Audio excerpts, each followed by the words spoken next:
All right, good morning, everybody. Welcome to another episode of Cabin Fever here on the Zambia YouTube and Facebook channels. I'm your host, Andrew Carruthers, Education Director for Zambia. And hopefully we have some people joining us from multiple times before. You've maybe seen this program before, but what we wanted to do with Cabin Fever is, yes, you've known us as an education company. An education company that brings lots of things that you can use in the salon. When everything happened and we all got sent home, we figured, hey, this is an opportunity to support you in a different way, more on a level of emotional, physical, mental resilience. And so some of you may not know, but part of my world is I'm also a professional life coach. And so it was a perfect opportunity for me to jump in and bring some of my friends in. As you've noticed, over the last handful of weeks, we've had different types of guests on with us. But it's really just an opportunity for us to speak to you in a really different way, because we know that many of you are at home and maybe having some challenges. But we want to do something for you that not only serves you right now with what's happening currently, but also continues to help and support you, especially as we're starting to see salons open back up. And for those of you that are out there that are watching that aren't in the salon, the great thing is everything that we talk about on Cabin Fever is just applicable to everyday life. So I want to introduce you to this week's guest. Her name is Kiki. Is it Athanas? Athanas, you got it. Cool. And Kiki is brilliant because she has her hands in so many different things. Every time I talk to you now, I just get something new. And you have like 6 different titles, so I'll not even like spout one off. But what I think is so cool is you have so many different things that you can offer us. And I know that you have a couple of things you want to kind of focus on today, especially helping us to just improve our resilience during this time. So, share a little bit about who you are, Kiki. You know what? That's probably going to be the hardest question to answer. And it's probably the only one that I really should have really prepped for, because it's like the intros of my bio always trip me up because I'm like, what do I want to focus on? But for the purpose of this show, and first of all, thank you so much for letting me come on. I'm really excited to chat with this community. Hairdressers are literally like my favorite group of people. I think that I've had the best conversations, and the most in-depth conversations with hairdressers, in all of my life. So thank you for all that you do with hair, emotionally, everything. But yeah, in terms of me, I am very much wellness obsessed, and I have been for the past 8 or 9 years. My first and foremost background was in business, but I've since worked with many different health and wellness startups, firstly in marketing, and then I did a deeper dive into holistic nutrition, naturopathic medicine. And then I eventually realized, you know what, there's so much more to this than just food. There's herbs. So I got into herbal studies and hence the adaptogens thing that we're going to talk about today, which is super exciting, but also mindfulness. And now I also coach specifically women around mindful eating. Part of my journey in this obsession with wellness actually took it to something that was it eventually became unhealthy. And I got so obsessed with it. And I was able to eventually heal from the obsession around health and food and find balance. And that's what I love to share on and educate on, so that we can deliver this information in a way that's fully holistically supportive and never from a place of labeling anything as good or bad. And I think that's really, really important now in these times, as we have more time to be with ourselves and reflect. It's also important to make sure that we're being really, really kind with ourselves and having realistic expectations rather than really high ones. Oh gosh. Yeah, that's such a challenge. I hope that we get to talk about that a little bit. I just want to kind of check in because you're getting tons of hellos. We've got people on board from every corner of the United States. We've got Canada. We've got quite a few actually from Great Britain right now. Amazing. We've got people from Indonesia, India. So quite the international crowd. So welcome everyone. Thank you guys so much for being here. We got someone from Dublin. Yes. Oh my, one of my favorite places. I can't wait for all of your juicy questions. Yeah, and as you guys know, we have an agenda, of course. Like, we have things that we want to talk about, but we want this to be your show. So if you have questions, if you have specific things, type them in, pop them in. If it fits within our conversation, we will definitely address some of the questions. But so why, the stuff that we are going to talk about, why do you feel like it's important to us to understand these things about the adaptogens and our eating habits? So I think right now, everyone can resonate with the idea of wanting a little bit more stress resilience. Yeah, I think so. If that's you. Yeah, give her a thumbs up if you're on board with that. Now, and what I've noticed is that a lot of people are sharing information on this topic, which is great, but oftentimes it's coming from a very a place of kind of, oh, make sure you're doing this, make sure you're getting this in, just kind of orders, like shouting orders at you and having this more so like fear tactics around like how to be healthy. And if anything, I feel like that's going a little bit backwards and it's making it worse. So I want to kind of preface this conversation with, whatever you're doing, if your intention is to boost your stress resilience and be a happier, more immune person and really boost your immune system, that intention itself is just something so much so to celebrate. And the fact that you're listening, hopefully that's resonating, and give yourself some love just for that. I would love to share some specific actionable practical strategies because I'm also very A-type, so I'm always just like, tell me what to do. And so I definitely want to share that as well. But just with the understanding and intention that, whatever you're doing, as long as your intention is to be kind and be good to yourself, then that's more than enough. Yeah. I think that's powerful, Kiki, and I think you're so right. It's one of the things I'm super into studying religion and spirituality, and I often find that that's the big turnoff for people with religion and spirituality, is that here's what you must do, this is how you have to do it. There's kind of like this super dogmatic list of instructions, and it's not inspiring to us to just be told, hey, you have to do this. And the reality is most of us actually kind of know what we should be doing. We know we should be eating healthier. We know we shouldn't be buying macaroni and cheese, and eating that 24 hours a day. Exactly. But we do.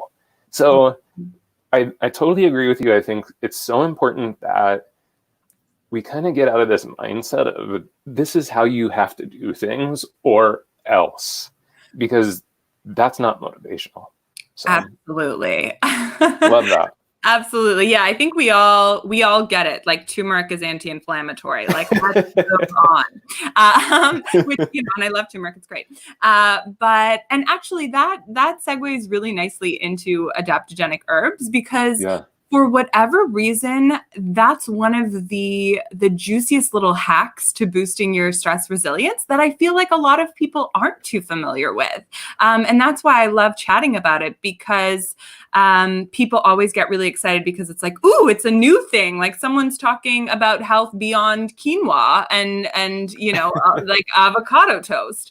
And I know for myself, adaptogenic herbs were incredibly effective. And the way that I came across them was I worked at a meal planning startup where nutritionists and naturopathic doctors were prescribing meal plans and supplements to their clients. And I noticed a theme, and it was that again, like what you said, it's not that they don't know how to eat. It's just that they're not necessarily doing it, and stress is getting in the way.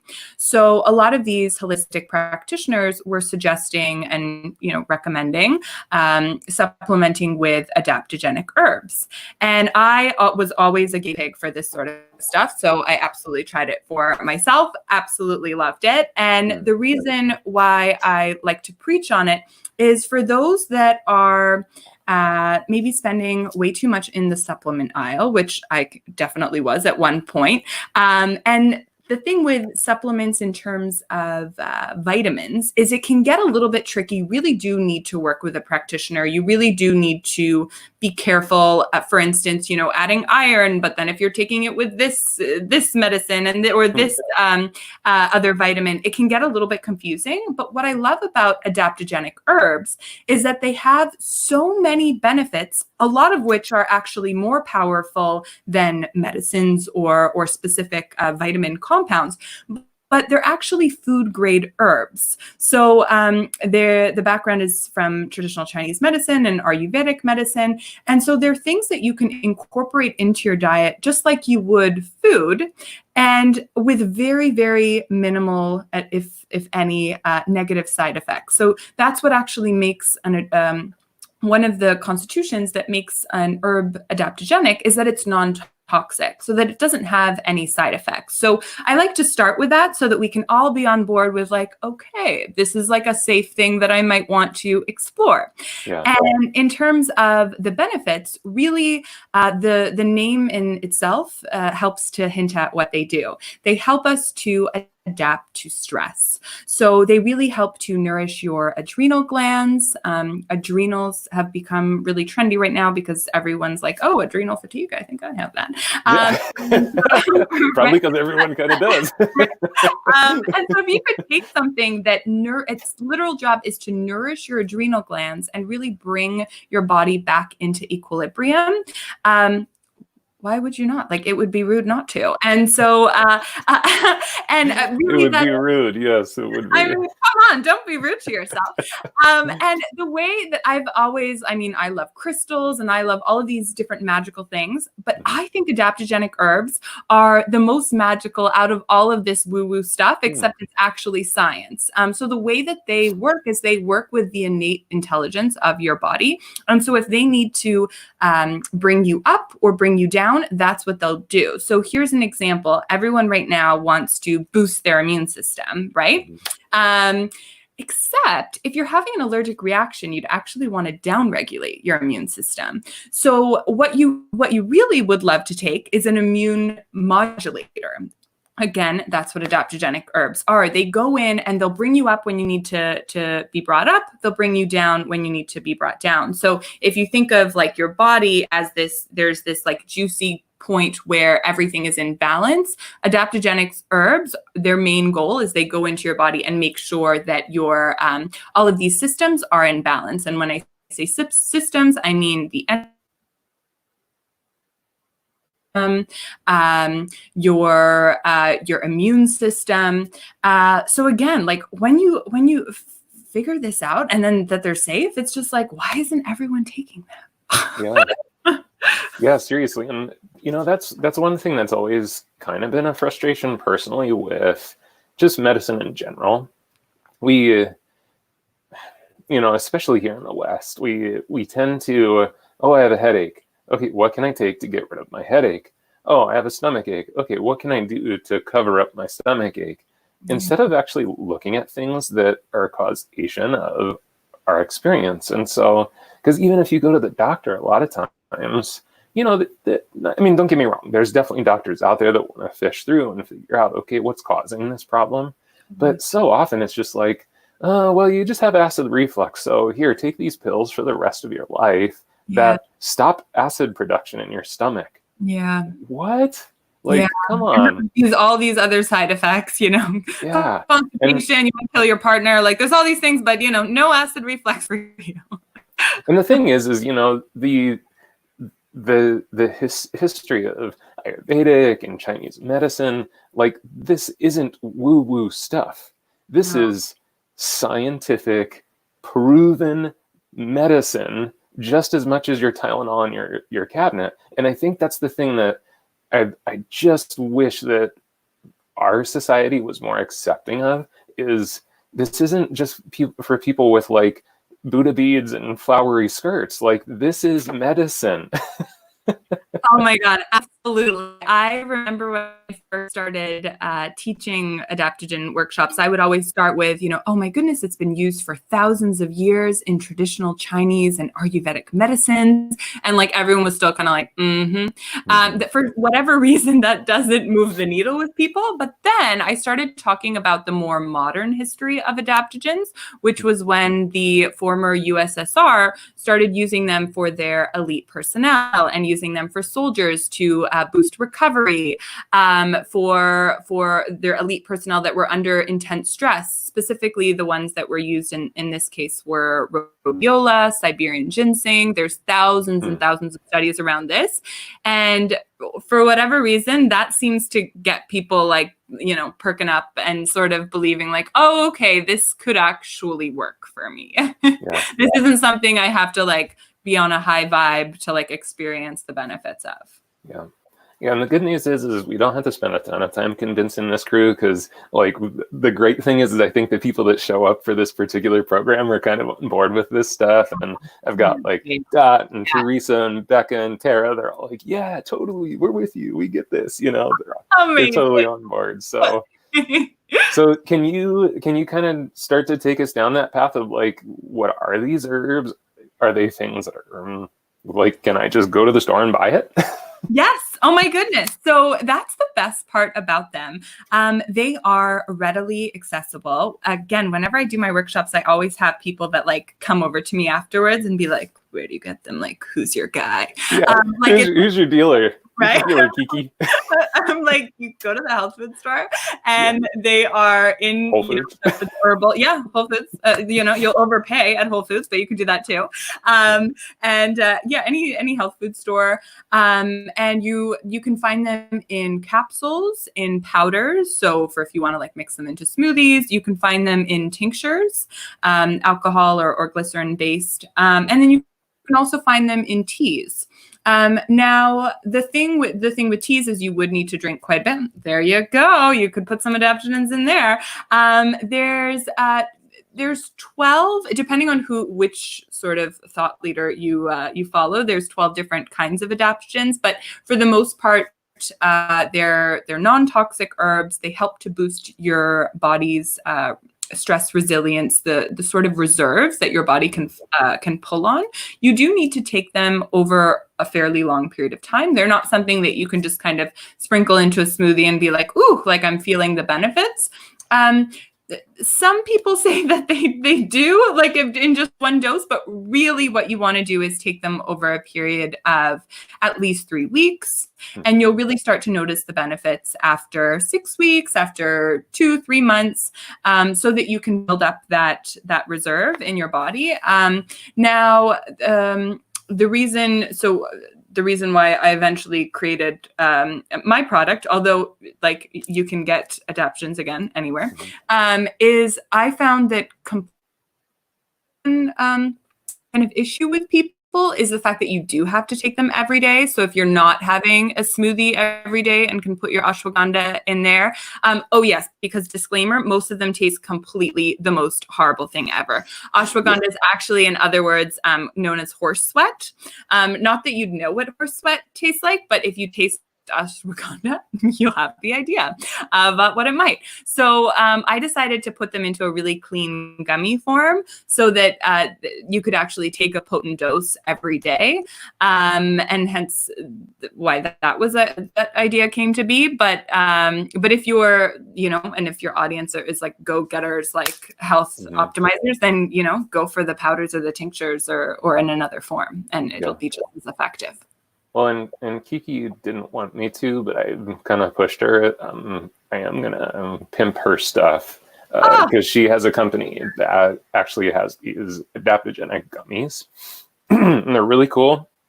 You just go to adaptdaily.ca. She was like, no, I don't want to. But she's also giving you guys a 20% off coupon. It's super simple. It's just S as in Sam, V as in Via, 20. SV20. You get 20% off of her gummies. So thank you. Thank you for sharing that. I appreciate it. of course. Thanks for doing that for us. It's awesome.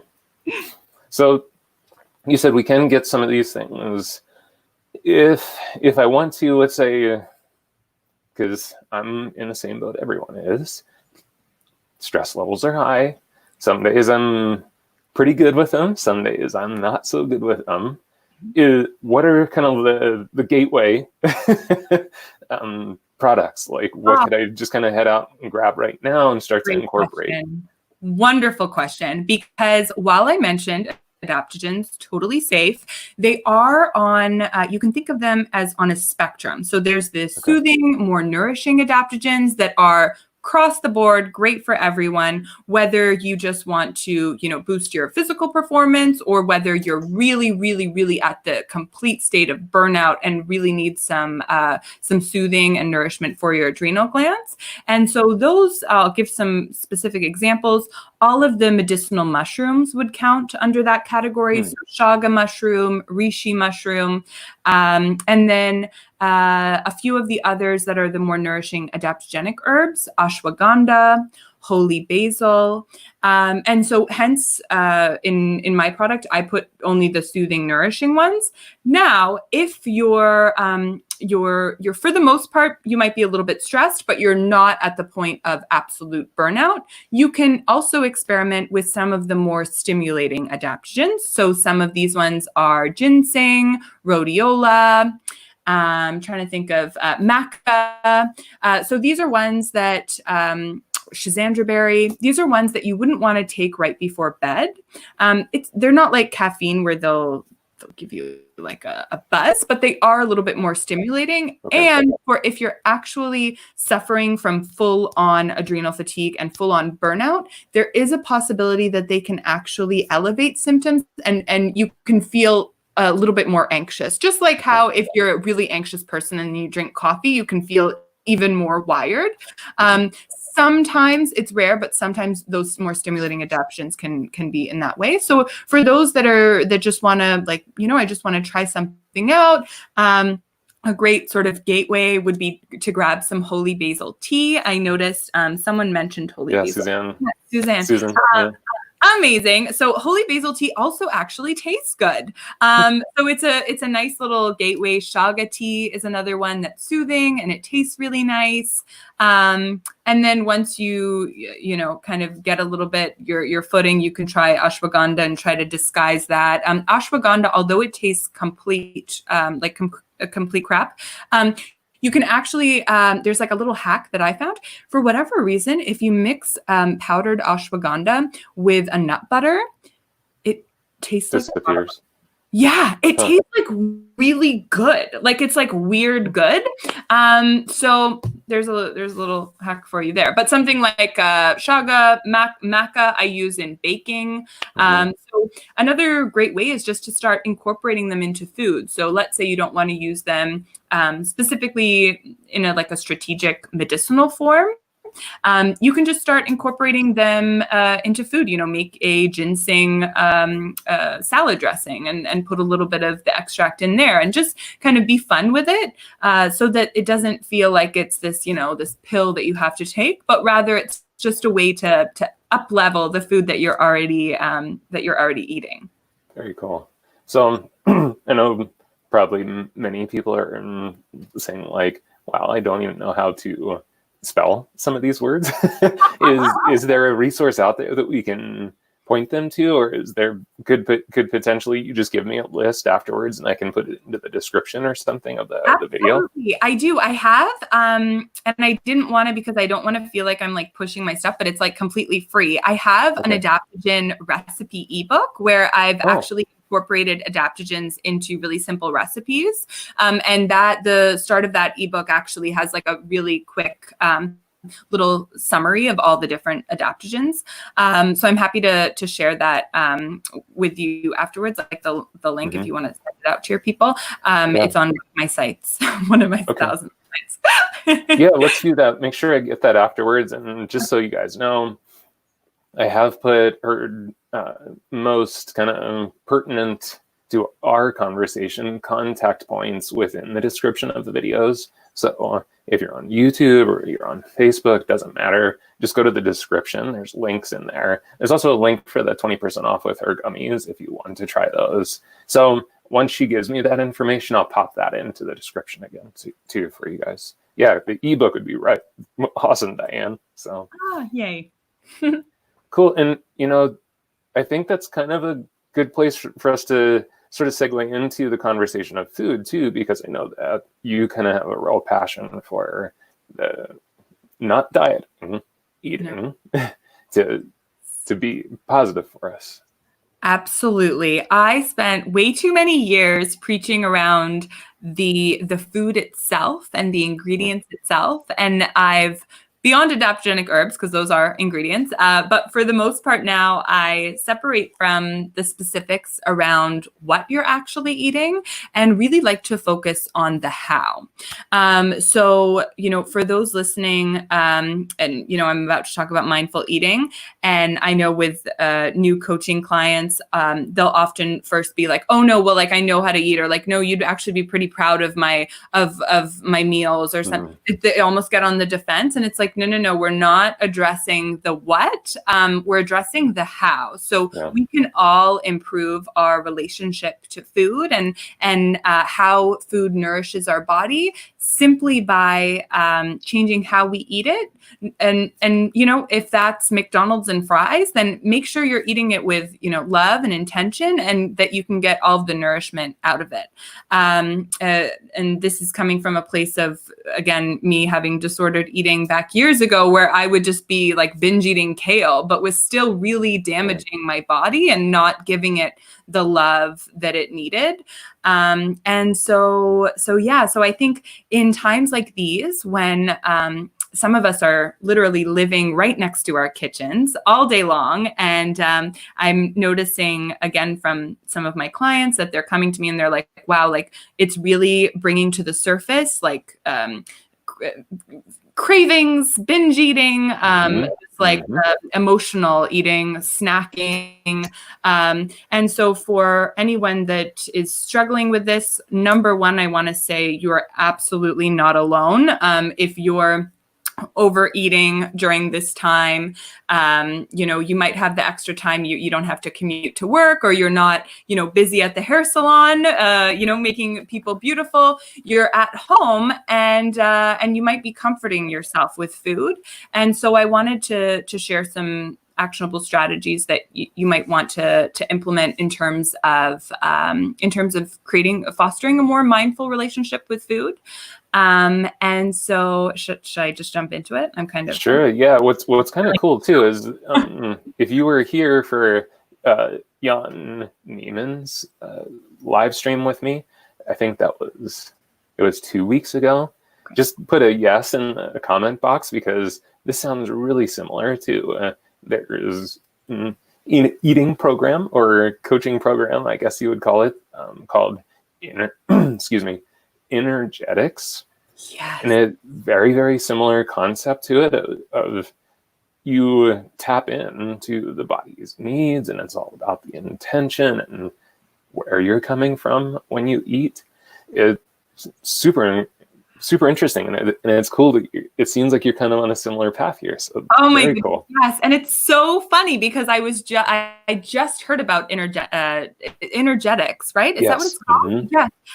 Just about 2 weeks ago, and I'm like, oh my god, I want to do that course as well. Was it one of my friends from MBIT were on your podcast? Kiki and Laura. Yeah. Yes, because it's tied to the multiple brain intelligence program. Exactly. And it sounds like, yes, definitely on the same wavelength of the sort of stuff that I like, the education that I like to share around it. And it is this idea of intuitive eating. And for those that are like, oh, like intuitive eating or like balance, that doesn't sound like, no, I need rules, restrictions, rigidness, or I'll just dive deeper into the like binging hole. Because I know for myself, it was always kind of scary. The idea of like, ooh, listening to my body and just eating what I want. Like I might like eat all the cake or like eat all the bad good things. But the actual truth of the matter is that when you listen to your body and listen to your hunger cues and then listen to your satiety cues and when you're full, then you won't. I mean, just think about when you were a baby, if someone tried to feed you and then when you weren't hungry, you wouldn't eat it. Right. And so it's because we're putting up all of these rules, restrictions that we eventually tend to overeat or might. So first off, for those that want to dive into mindful eating a little bit more, the first thing is, rather, now that we have some more time, that you don't necessarily need to plan ahead meal-wise as much. You can kind of tap into your intuition. I'd love to invite you guys to actually listen to your body moment to moment. And rather than, having all of your meals set up and planned out, wait until dinner time. And then if you have the flexibility, eat what it is that you're craving at that time, because that's what your body needs. So that's sort of like a pretext to that. But when it comes to actually eating, some specific tips, try to always plate your food. So if you tend to, everyone's on Zoom meetings nowadays or on, these sorts of calls, rather than eating out of a bag where it's sort of like this long, like the dark hole of your tip bag, put it into a bowl or put it on a plate so that you can actually visually see and send that signal to your brain of how much you're about to eat. And that's nothing to judge, but it is a helpful indicator to just be a little bit more aware of what you're about to eat. And then the number one main thing is actually chewing your food. It's crazy, I know, but you're gonna want to chew. My mom knew about this program. I know it's pretty sad. Actually, you know what, Andrew? Would you like to guess how many times you should actually chew each bite before swallowing? I'm gonna say 20 times.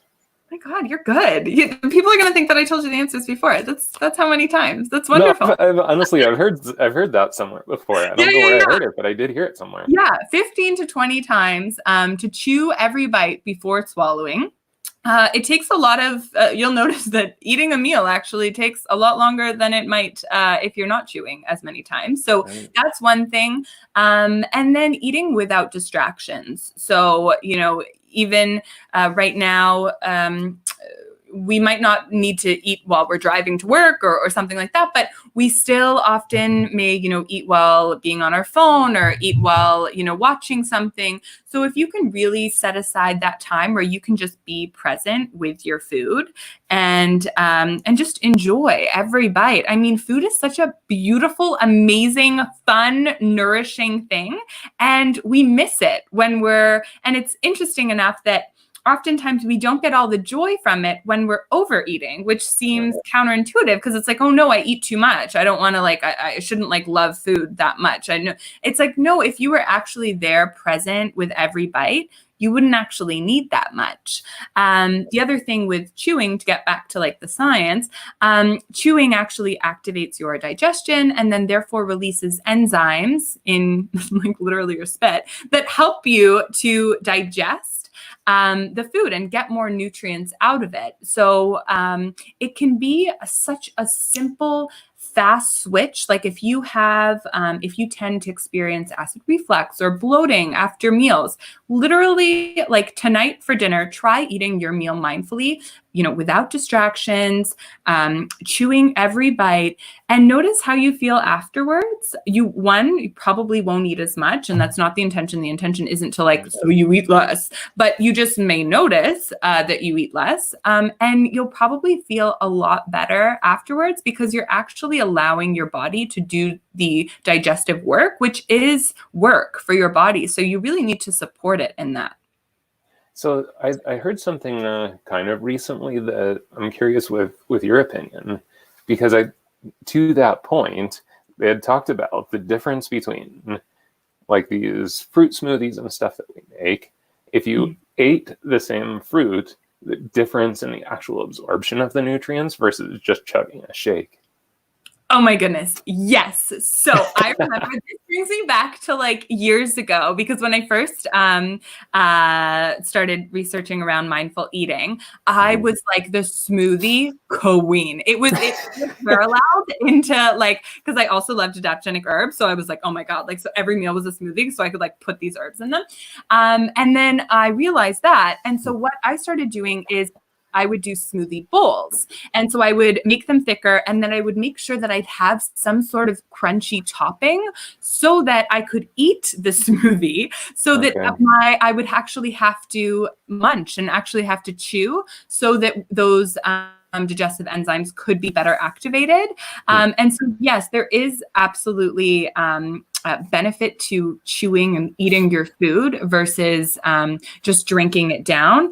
Obviously, there are times when smoothies are just more efficient for whatever reason. So it's not like it's a bad thing, but you do get more out of it if you actually chew. On the flip side, or sort of like to devil's advocate play, that is that because the smoothie is blended, your body actually needs to do less work to blend it up anyways. Right. Do you know what I mean? So it's kind of like so if you absolutely love smoothies and you don't want to eat them, then you can just, bring that Tara's back. like, wait, y'all, I love my smoothies. Don't take my smoothies. Exactly. So you can have your smoothies, Tara. Your NutriBullet is doing some of the digestive work for you, so it's fine. Right. Not a bad thing. And No. Samantha, actually, I like that too. Samantha, that's why she puts nuts in the yogurt, so that there's that activity. And exactly. I never even thought about those things, but it makes so much sense because everything is so deeply connected. Yeah. Even with the multiple brain intelligence stuff, the gut brain that we tap into isn't down here. It's all the way from here, all the way down to back there. And that's the entire system. It's not just your stomach. It's not just intestines. It starts up here. So it makes total sense. Exactly. And, if you're eating intuitively, I can't remember if it was Samantha with the nuts, but, maybe she didn't know that particular fact, but her body just genuinely enjoys yogurt more when there is a bit of a crunch. And I think a lot of us can resonate with that. It's like, why do we want to top our yogurt bowl with a bit of crunchy granola? It's like our innate wisdom is guiding us to things that will help us. Yeah. I think that's so smart, and that was precisely Jan's point with the energetics program, is that if we guide ourselves more from, just to kind of go back to the very beginning of what you talked about, instead of having this program like, here's when you eat, this is what you eat, this is how much you eat. Yeah. And I guess even just pause there, because I don't want to demonize that either, because that might be what people need. And if that's the program that works for you, and that's how you eat, and that speaks to you, great. But I know for me, that those things have never worked. Well, it's like they'll work, but it's so temporary. And it doesn't fulfill everything. There's always something missing. And I always feel like, man, like I did the bulletproof diet for about a year. Oh, well, that's a while to do it. I did for a couple months. Yeah. Yeah. And how did you like that? Initially, it was crazy. Like I had so much energy. I felt so clear-headed. But then 6-7 months into it, I started to feel really weird. Yeah. My guts did not enjoy it. And then by a year into it, I was so skinny. It was just like, I couldn't even keep any kind of fat content on my body anymore. So I was like, I looked frail. Yeah. So I was like, this isn't sustainable for me. So I have to find something else. And pretty much I guess I've kind of been doing this eating program for a long time, because that's kind of what I switched to. And one of the things that someone taught me a long time ago, and I know it's from a book, but I can't remember what book. It was just the advice to shop on the outside of the grocery store, which I thought was so brilliant. Because if you think about what's in the aisles, Yeah. that's the processed food. That's the kind of junky stuff, right? Yeah. But the stuff that's like quality and beneficial to us is typically on the outside edges of the grocery store. I was like, oh, that's such a great point. And I find that I do. I pretty much, for the most part, I circle the store. I might go down a few aisles to grab like, the can of olives or something like that. But that was such great advice to me. Yeah. And pretty much we just eat mindfully. Like, hey, this seems like the right thing to eat. This feels like the right amount to eat. That's still probably our biggest challenge, is the stopping point. But yeah. Oh, I like what Cindy just said. Eat from a box, end up in a box. Oh, no. That's how like it is, girl. That's funny. Yeah. And it's interesting that sometimes it's just the simplest things that really stick and that can make such an impact. And yeah, just that the way that they worded it, just shop on the outside. It's those little tips that really matter. And you mentioned about the serving size sort of control around that end. But even if you do overeat or eat something bad, or I know for all of us being at home and we may have a period of binging or whatever, sure. The number one thing is to actually not feel bad about it. And I know that sounds like, oh no, but that again is science, because they've shown that they've done studies where they've given the exact same piece of cake to one group and then to another group. And one group that was guilted into it. They said oh yeah, this is going to make you gain weight, blah, blah, blah. And their insulin spiked incredibly more so than the other group, that it was oh, enjoy this cake. It's super nourishing. So if you just genuinely can give yourself a break and just be oh, you know what? I really indulged in that piece of cake, but I enjoyed it and I was with family and we're celebrating, and I'm just not going to spend any energy beating myself up on it. The magic of that is that it's not going to make you fat or make you unhealthy. Do you know what I mean? Versus sitting there and just really just drowning in the shame of it. Right. Well, and last week we talked a lot about stress hormones and how that affects the body. And you want to get fat quick, be stressed. Exactly. Beat up yourself and tell yourself horrible things, because that'll do it, real quick. But exactly. So I think what I like about what you're saying is that it takes us back to the fact that we are completely holistic. Yeah. It's not just a simple decision. Hey, this is what you eat and this makes you healthy. Yeah. That's just one piece to the puzzle. We all know that eating fresh foods and fruits and vegetables, and if you aren't vegetarian, if you are eating meats, eating good quality meats, we know these things. No one needs to tell you that stuff. But the difference is if you do those things with the entire system, that brings health. Yeah. Because the thing is Kiki, here's what drives bonkers sometimes. You were talking about kale, right? I was binge eating kale. Well, all of a sudden, then they're well, don't eat kale raw because it's not good for you if it's raw. You have to cook it. And then the same thing happened with spinach. It was oh, don't eat spinach anymore because it's really high in this specific thing. Oh, don't eat brown rice because it has this certain thing. It's oh my God, guys, can we please calm down? Food isn't terrible for you.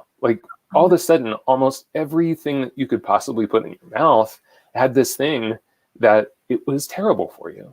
Yeah. Oh my goodness. I have been there. I was 100%. I think that's why I eventually just had to turn to mindful eating, because I'm such a, I was so obsessed with following all these different thought leaders. And it was okay, well, 1 month I was going oh no, it's it's fruit, medical medium fruit, completely vegan, this is, raw.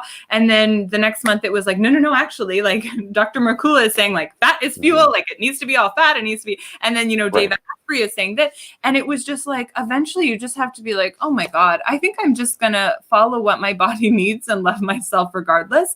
And funnily enough, that's when you like you have your perfect body and everything just falls into place. It's not from a place of needing to like push yourself into keeping the right diet or doing the right thing. And it's interesting that still to this day we believe, and when I'm speaking with clients, they'll kind of be like, oh no, yeah, no, you're right, I need to get back to intermittent fasting, or I need to get back into that. It's like, no, the answer isn't more rules. The answer is the opposite. If you're overeating, it's not to, make the restriction to like, oh yeah, okay, you know what, I'm just gonna say that I'm not gonna eat after 7 p.m. or I'm gonna do this.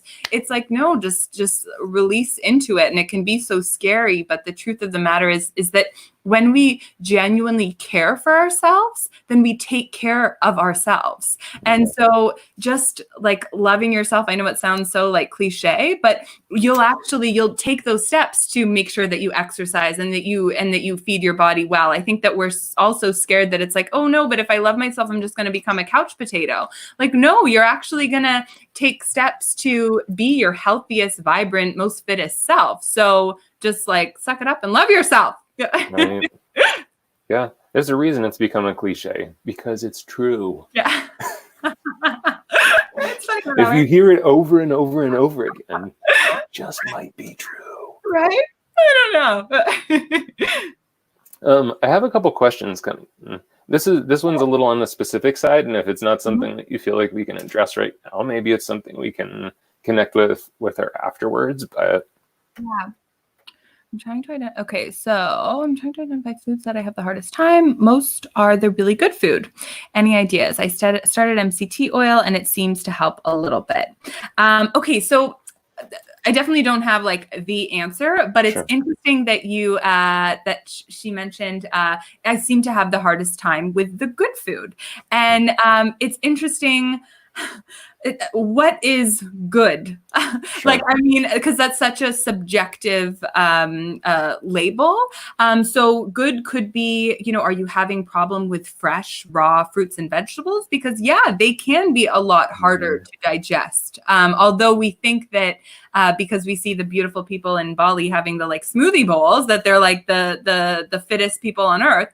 But they might not be right for you. So I mean, all I can suggest at this time, without, diving deeper further into it, is like, first of all, good on you for investigating and kind of treating yourself like a really kind experiment and just getting curious with, okay, what foods are working for me and what foods aren't, and try to take away the labels of like, oh, but this food isn't working for me, but this is good food. It's like, says who?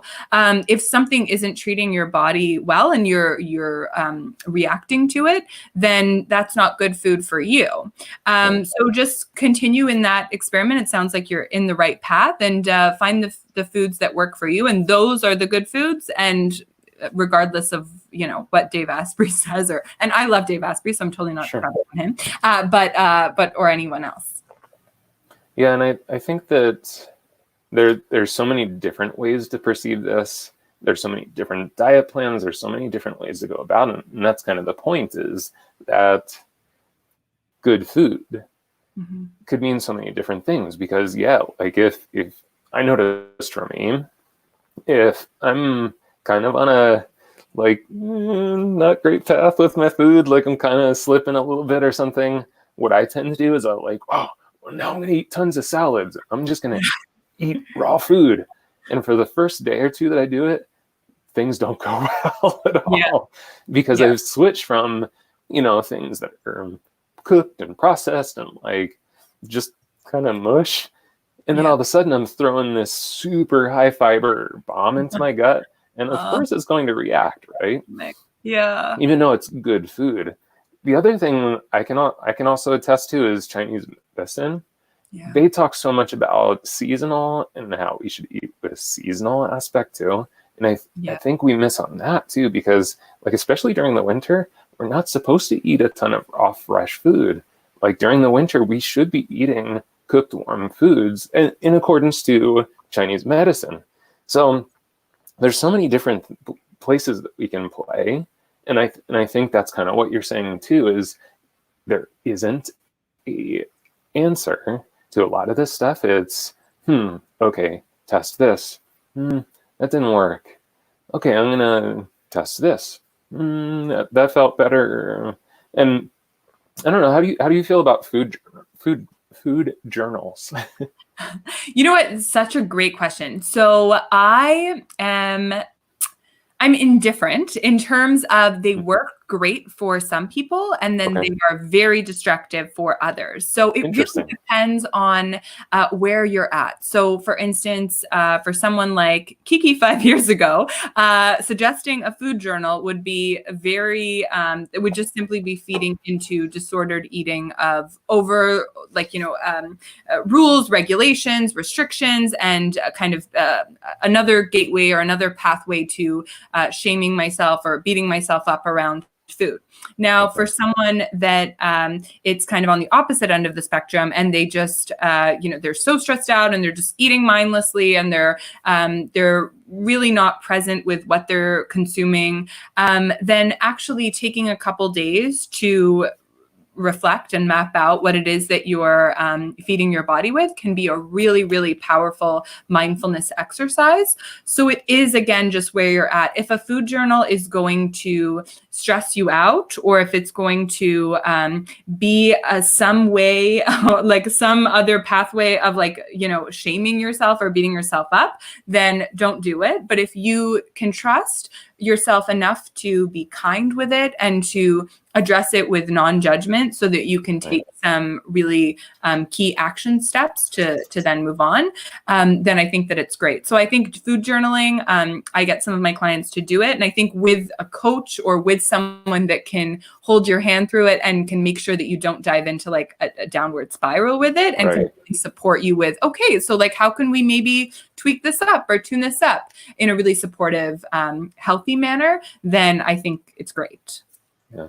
Yeah, in coaching, we often, with our clients, we often go into a phase of, okay, well, let's get curious. Exactly. Because curiosity is your best friend. So it's like, well, if a food journal is something you want to try, approach it with curiosity, not with you're trying to prove something. Exactly. With any experiment, what you're doing is, okay, here's a hypothesis I have. This might be beneficial for me. Let's go in with a curious attitude. Let's see what happens. Let's try it for a couple of days. How do you feel about it? Are you enjoying it? Are you hating it? Has it increased your tension? If not, and it's like, oh, wow, this is amazing. I love it. I'm super happy. Okay, well, keep moving in that direction. Exactly. But if we keep that sense of curiosity, I think that helps guide us so much. Absolutely. With food and with everything, right? If we can just bring more of a sense of, non-judgmental curiosity to everything, we would, I genuinely feel like we would all just be able to step into our purpose and live a life of such like light and joy. Yeah. Okay. So we're starting to run out of time, but Rhonda brought this up, and I meant to ask Jan about this, and I didn't, and I forgot. Alcohol. Let's talk about alcohol consumption, because let's be honest, this is our nation's crutch for sure. Like it's a lot of nation's crutch to turn to something that numbs out the prefrontal cortex, because that's what it does. Is it basically this part of your brain, which is our sense of right, wrong, good, bad, analytics, processing. What happens when you start to drink is it takes this part, the big thinking part, and it goes, and it numbs it out. That's why we make stupid decisions when we're drunk. But it also can feel, let's be honest, it feels really good sometimes after a drink or two. And it's like that part numbs out. We go, okay, I'm not thinking so much. I'm not so obsessive. So of course we do turn to this crutch, and so I'd just be super curious, and like no judgment either way, but like I'd just be super curious about your opinion on it. Oh God. Okay. So I'm literally the worst person to ask about this. I'll be serious, because I don't drink and I never have. And like, I've just never been into it. I'm not like a don't touch it, but I'm literally the kind of person that like, okay, fine, we're in like Napa Valley, I'll have a glass of wine because everyone else will be mad if I don't. But yeah, I've never really been into alcohol. So I've never dived into like, oh, like what's the appropriate kind of way to approach it. All I can say is as with everything, the poison is in the dose. So if, having a glass of wine is like your way of comforting yourself or having like a nice meal with a partner, as long as you're doing it mindfully and not beating yourself up about it, I think that there's definitely, they say red wine has more antioxidants or whatever it is. So I'm not, I never, when I create meal plans for clients, if I ever do that, I never like rule it out, or I kind of let them be their guide. For alcohol, I don't have any firm, I know this is such a boring answer, but I don't have any firm opinions on it, just because I like never got it. I'm like a child where I'm like, it tastes bad. See, and I'm the polar opposite side. Like, luckily I don't have significant addictive tendencies, because I could probably become an alcoholic pretty easy, because I really enjoy, like, to me, because I like really incredible wine, really incredible scotch, like these things that have a craft behind them. Like, I don't just pick up cheap ass whiskey or crap vodka and just chug it. Like, that's not what I enjoy with my beverages. So, like, for me, it's almost,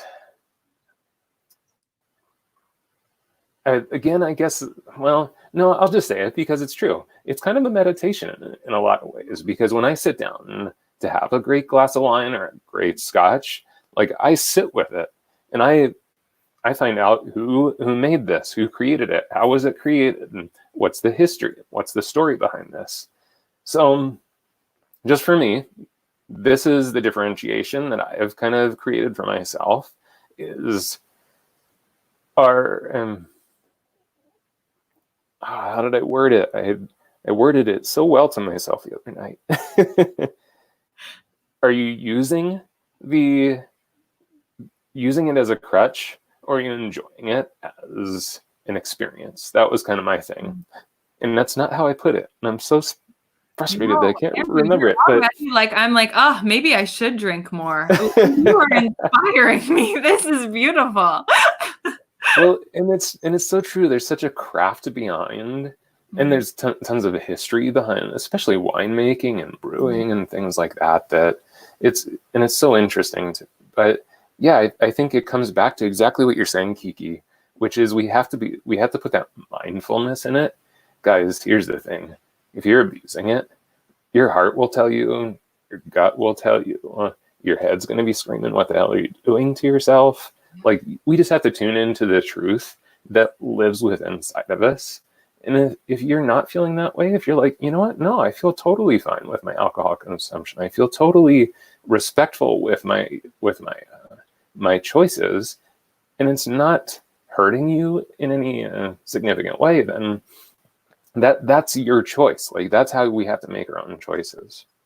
That's my thought. I agree. Yeah, absolutely. Okay, so we talked about a lot.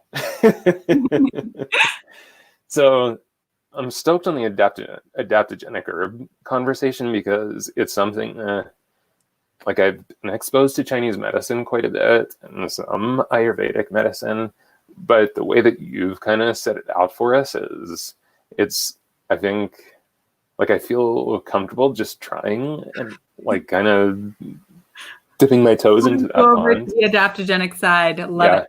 And, I'm going to totally sell for her anyway, because she won't do it herself. But remember, Kiki does make adaptogenic herbs. I'm going to put her banner back up and totally embarrass her.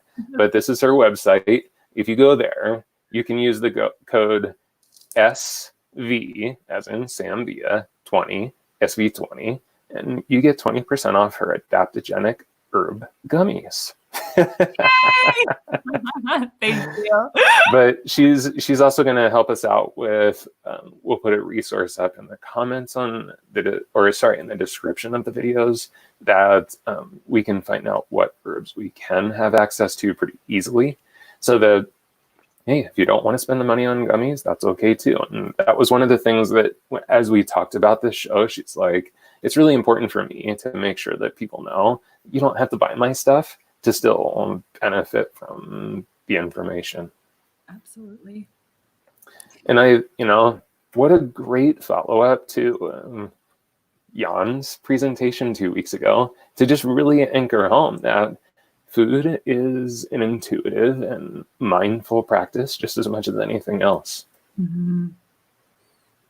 Any last messages or any last words of wisdom you want to offer these guys?